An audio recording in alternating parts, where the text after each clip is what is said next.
Bonjour à tous et bienvenue pour une nouvelle vidéo. Ça fait très longtemps que j'ai pas posté. Aujourd'hui, je reviens avec une nouvelle vidéo. Donc, je vais vous montrer comment réaliser des graphes statistiques via le LaTeX sur Overleaf toujours. Je vais vous montrer comment on peut customiser ça, comment on peut modifier les couleurs, comment mettre des labels, etc. Mais avant de commencer, n'oubliez pas de liker, commenter et de vous abonner, mais surtout de me laisser un commentaire. Alors, tout d'abord, on va installer la bibliothèque PGFplot. Enfin, l'installer, on va surtout l'appeler. Donc, pour l'appeler, vous venez ici avant le Begin Documents et vous appelez Use Package PGFplot. Cette bibliothèque, en fait, PGFplot, c'est une bibliothèque très essentielle lorsque vous souhaitez créer des graphiques, comme les diagrammes en barre, les courbes ou les histogrammes ou même les camemberts aussi. Donc tout simplement, vous venez et vous la déclarez comme je viens de le faire ici, Use Package Plot.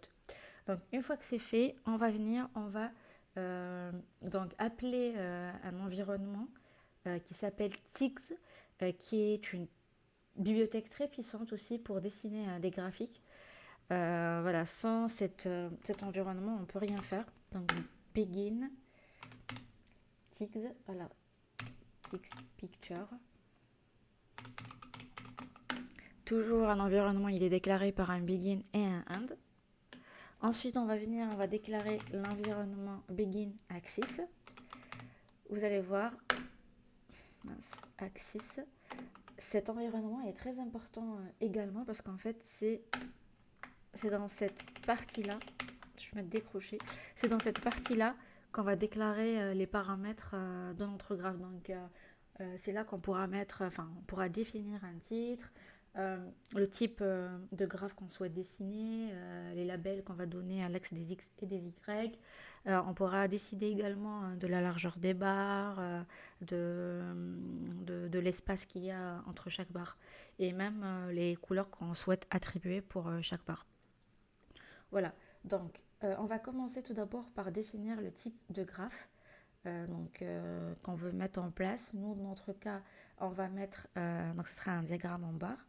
Donc pour ça, on va appeler la commande ybar. Et une fois qu'on a fait ça, on va ensuite définir les catégories pour les barres. Les catégories pour les barres, ça va se faire avec la commande symbolique.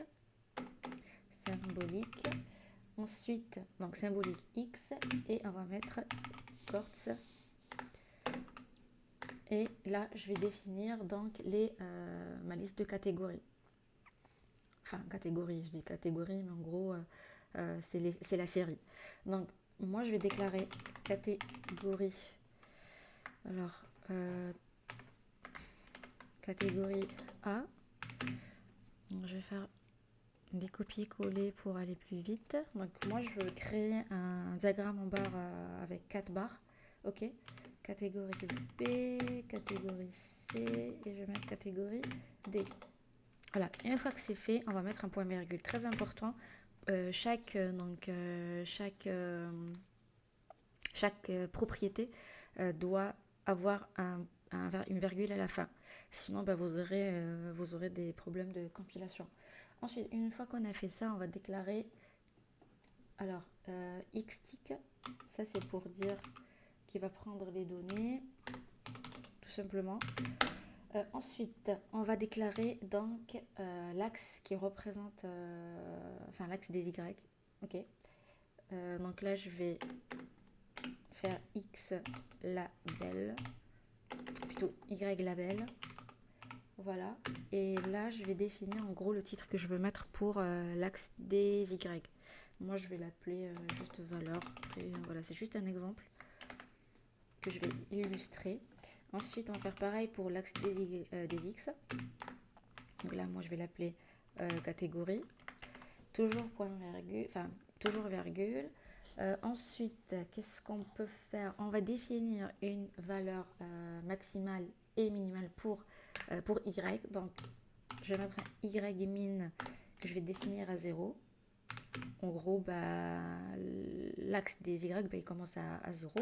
Ensuite, je vais mettre une valeur maximale. Celle-là, elle n'est pas forcément obligatoire dès le début. Voilà, il faudra en fait, en gros, regarder la valeur max que vous avez dans votre tableau de données.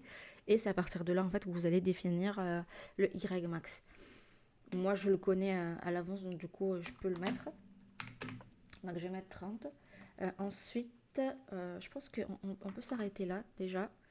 Ensuite, on va rajouter des paramètres au fur et à mesure.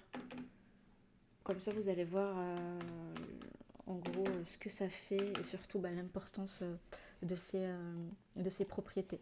Une fois qu'on a fait ça, on va dessiner notre diagramme, tout simplement. Carrer les points pour tracer donc, le diagramme avec la commande addPlot. Donc là, je vais appeler addPlot. AddPlot. Voilà, qui lui donc va appeler coordinate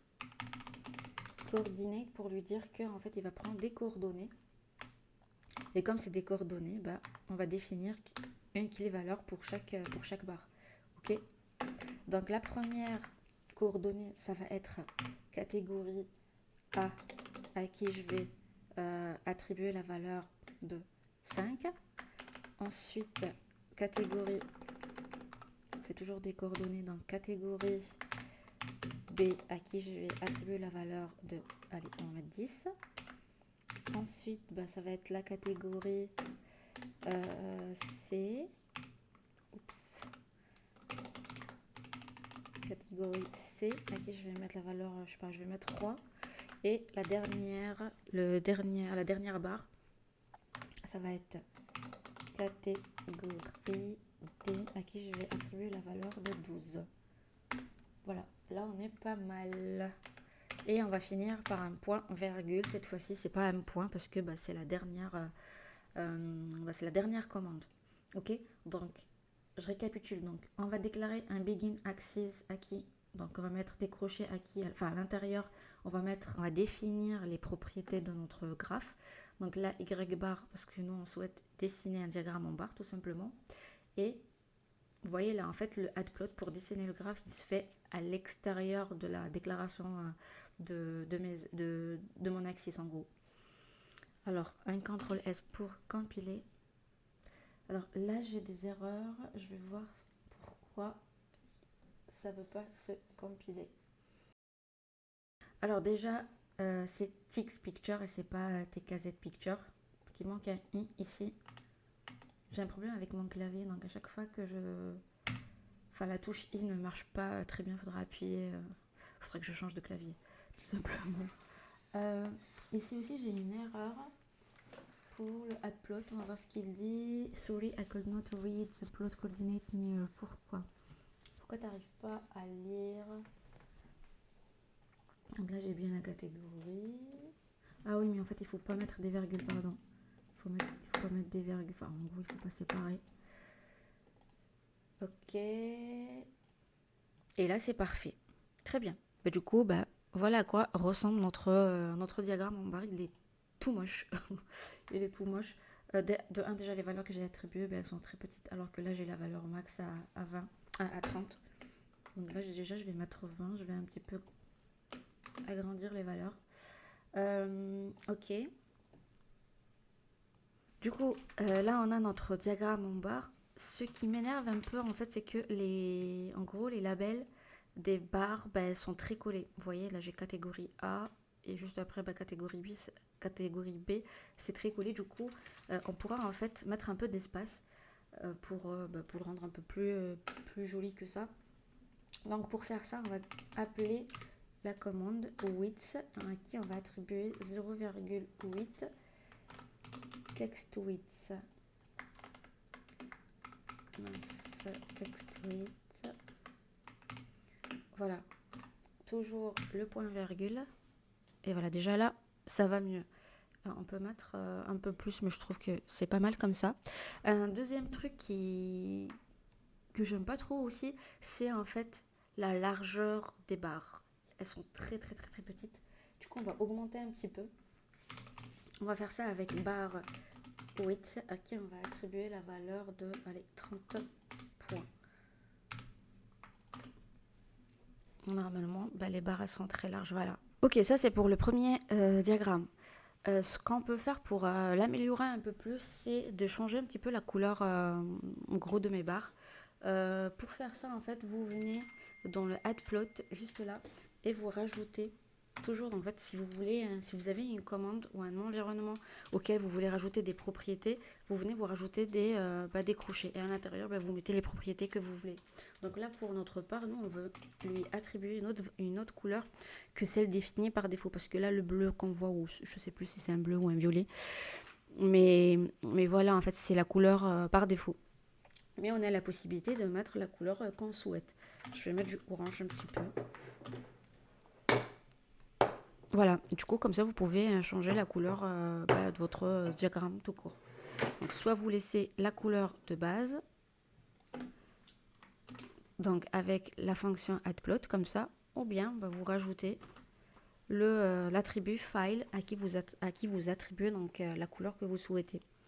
Un truc aussi très important, il faudra écrire les valeurs en minuscules. Là, si j'écris l'orange en anglais, en fait, il va rien comprendre. Il va mettre la couleur noire par défaut parce qu'en fait, il comprend pas. Enfin, c'est même pas la couleur par défaut. Pour lui, c'est du black, quoi. Voilà. Et du coup, on arrive à la fin de cette vidéo. J'espère qu'elle vous aura plu. Dans la prochaine, dans la partie 2, on verra comment mettre des diagrammes en barre empilés. Je vais m'arrêter là aujourd'hui pour que la vidéo soit pas aussi longue. Sur ce, moi je vous dis à bientôt. N'oubliez pas de liker, de commenter et de vous abonner si ce n'est pas le cas. Mais surtout de me laisser un commentaire et de me dire si la vidéo vous a plu. Et moi je vous dis à très bientôt. Ciao ciao.